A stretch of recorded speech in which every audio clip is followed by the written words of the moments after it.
Ashen is a game that I've considered buying in the past, but I never ended picking it up.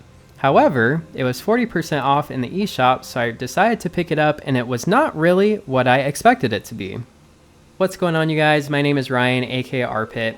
If you guys are not yet currently subscribed to the channel, make sure and hit that subscribe button. We are 1 subscriber away from 100 subscribers, at least from the time that I'm recording this. That may not be a lot for some, but it really does mean a lot to me, and I appreciate all the support that you guys have shown so far. But without further ado, let's get into Ashen for the Switch. Ashen is a game set in a sunless world and tells the story of a character seeking a home. The world has just come out of darkness, and you are on a quest to recover the Ashen before the Elder Dark can get their hands on it. While this is your main quest, there are a bunch of side quests that you can complete as well, involving the different townsfolk in your town. These townsfolk will also join you on your journey as AI companions.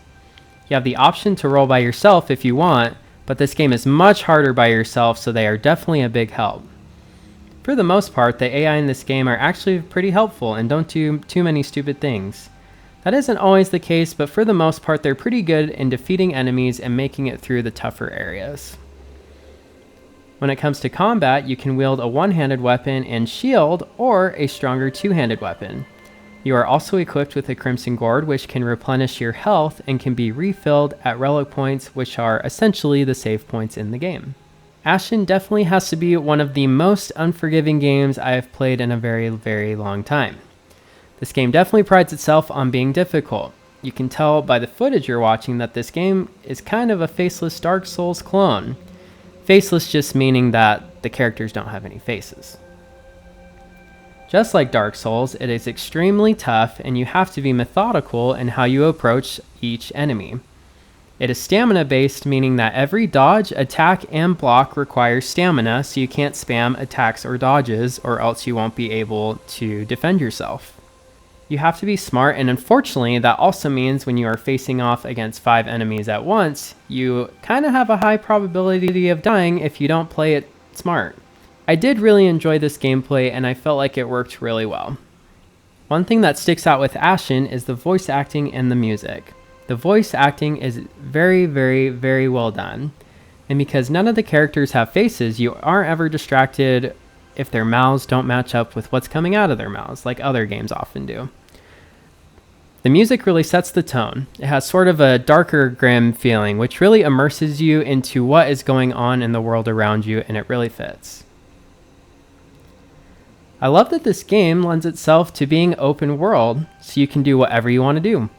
You can complete the main quests, side missions, or just explore the world. There are benefits for doing any of the three. When you're completing main or side quests, you are always rewarded with an increased health bar, relics that boost your stats, etc. By exploring, you can find all the items scattered across the world, and you can find what's called black ashen feathers. These feathers are difficult to find and hard to reach, but they reward you by permanently increasing your health bar. As I played, I found myself doing just a combination of all three, with the main quest, the side missions, and just exploring the new areas when I got into them. When you defeat enemies, you are granted currency, which you can use to upgrade your weapons, increase the usage of your Crimson Gourd, buy relics, etc. If you die, you drop all the currency you're carrying. However, you can go back to the spot where you died in order to get it back. Like I mentioned before, this game is definitely not a game that can be taken lightly. Unfortunately, this is to the point that the game can become more frustrating than enjoyable, because you've essentially taken down the same enemies 10 times over just for you to die and make it a little bit farther than you did before. Right now, I feel kind of stuck where I'm at because I have to traverse through a dungeon area filled with tough enemies and cliff drop-offs.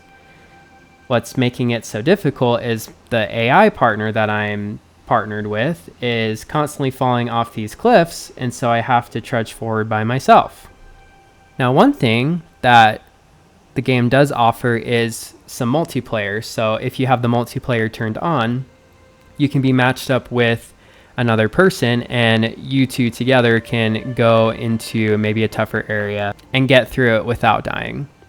Now this doesn't have local co-op, but you can turn on like a filter code, which allows you to be able to match up with a specific person.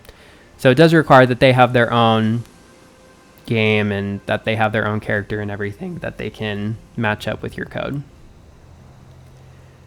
So that does solve a little bit of the issue with the AI.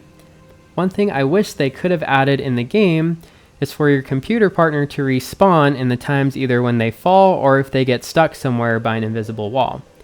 This really didn't happen too often, but it did happen enough that it was really, really frustrating. And it just would have been a lot nicer if they could have just respawned right next to you. When it comes to how the game runs, for the most part, it runs really good. And I really, really love the art style of the game. However, there were some times when the game was saving or when certain areas were loading that the frame rate dropped considerably. It definitely happened enough that it disrupted the flow of your game. So now that we've covered both the good and the bad, should you pick up this game for yourself? Well, Ashen is normally $39.99, but like I said, it's currently on sale, and it's on sale for $23.99, so 40% off.